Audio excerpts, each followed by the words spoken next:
Hi friends, ಎಲ್ಲರಿಗೂ ನಮಸ್ಕಾರ. ನಾವು ಇವತ್ತಿನ ವಿಡಿಯೋದಲ್ಲಿ ಕಡಲೆ ಹಿಟ್ಟಿನ ಜುನ್ಕಾನ ಉತ್ತರ ಕರ್ನಾಟಕದಲ್ಲಿ ಸ್ಪೆಷಲ್ ರೆಸಿಪಿ ಅಂತ ಹೇಳ್ಬೋದು. ಅದನ್ನ ಯಾವ ರೀತಿ ಮಾಡೋದು ಅಂತ ನೋಡೋಣ ಬನ್ನಿ. ಇವಾಗ ಅದಕ್ಕೂ ಮುಂಚೆ ಈ ಚಾನಲ್ ಏನಾದ್ರು ಸಬ್ಸ್ಕ್ರೈಬ್ ಮಾಡ್ಕೊಂಡಿಲ್ಲ ಅಂದರೆ ಸಬ್ಸ್ಕ್ರೈಬ್ ಮಾಡ್ಕೊಂಡ್ಬಿಡಿ.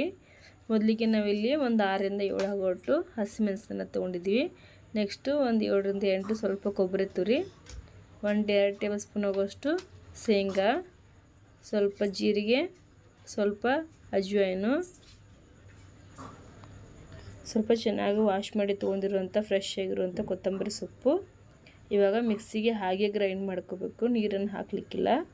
ನೋಡಿ, ಮಿಕ್ಸಿಗೆ ನುಣ್ಣಿಗೆ ಪೇಸ್ಟ್ ಮಾಡಿ ಇಟ್ಕೊಂಡಿದ್ದೀವಿ. ಇವಾಗ ಗ್ಯಾಸ್ ಮೇಲೆ ಒಂದು ಪಾತ್ರೆನ ಇಟ್ಬಿಟ್ಟು ಒಂದು 3ರಿಂದ 4 ಚಮಚ ಆಗುವಷ್ಟು ಎಣ್ಣೆ ಹಾಕಿ, ಸ್ವಲ್ಪ ಎಣ್ಣೆ ಬಿಸಿ ಆದ ನಂತರ 1 ಟೇಬಲ್ ಸ್ಪೂನ್ ಆಗುವಷ್ಟು ಸ್ವಲ್ಪ ಸಾಸಿವೆ ಈ ರೀತಿ ಚಟಪಟ ಅನ್ನಬೇಕು. ಅದಾದ ನಂತರ ಸ್ವಲ್ಪನೇ ಜೀರಿಗೆ ಮತ್ತು ಸ್ವಲ್ಪ ಅಜ್ವಾಯಿನನ್ನು ಸಹ ಸೇರಿಸ್ತಾ ಇದ್ದೀವಿ. ಒಂದು 5ರಿಂದ 6 ಕರಿಬೇವು. ಇಲ್ಲಿ ಒಂದು ಈರುಳ್ಳಿನ ಚಿಕ್ಕದಾಗಿ ಕಟ್ ಮಾಡಿ ತೊಗೊಂಡಿದ್ದೀವಿ. ಈರುಳ್ಳಿ ಸ್ವಲ್ಪ ಹಸಿ ವಾಸನೆ ಹೋಗೋವರೆಗೂ ಎಣ್ಣೆಯಲ್ಲಿ ಚೆನ್ನಾಗಿ ಫ್ರೈ ಆಗಬೇಕು. ಒಂದು 2 ಅಥವಾ 3 ನಿಮಿಷ ಫ್ರೈ ಆದರೆ ಸಾಕಾಗತ್ತೆ.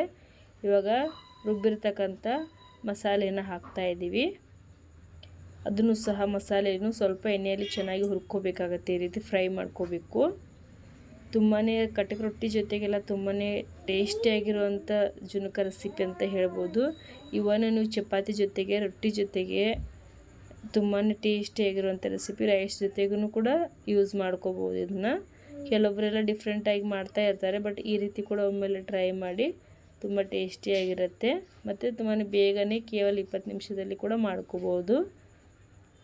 ಇವಾಗ ಸಣ್ಣ ಲೋಟದಲ್ಲಿ ನಾವು 1 ಲೋಟ ಆಗುವಷ್ಟು ನೀರನ್ನು ಹಾಕ್ತಾಯಿದ್ದೀವಿ. ಕ್ವಾಂಟಿಟಿ ನೋಡಿಬಿಟ್ಟು ನೀರನ್ನು ಯೂಸ್ ಮಾಡ್ಕೊಳ್ಳಿ. ನೀವು ಸಹ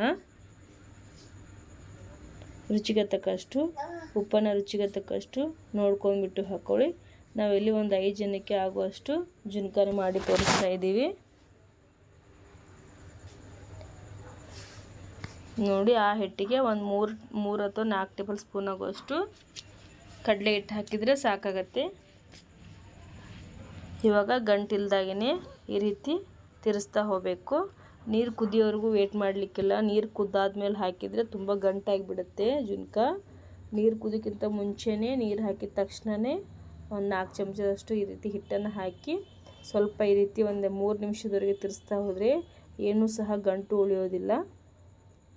ನೋಡಿ, ಈ ರೀತಿ ಚೆನ್ನಾಗಿ ತಿರ್ಸ್ಬಿಟ್ಟು ಇವಾಗ ಒಂದು 5 ನಿಮಿಷದವರೆಗೂ ಕುದಿಸ್ಕೊಂಡ್ರೆ ಸಾಕಾಗತ್ತೆ. ಗ್ಯಾಸನ್ನು ಮೀಡಿಯಮ್ ಫ್ಲೇಮಲ್ಲಿ ಇಟ್ಕೊಂಡ್ಬಿಟ್ಟು ಒಂದು 5 ನಿಮಿಷ ಈ ರೀತಿ ಕುದಿಸ್ಕೊಂಡ್ಬಿಟ್ರೆ ಕಡಲೆ ಹಿಟ್ಟಿನ ಜುನ್ಕ ಇನ್ಸ್ಟಂಟಾಗಿ ಬೇಗನೆ 20 ನಿಮಿಷದಲ್ಲಿ ರೆಡಿ ಆಯ್ತು ನೋಡಿ ಫ್ರೆಂಡ್ಸ್.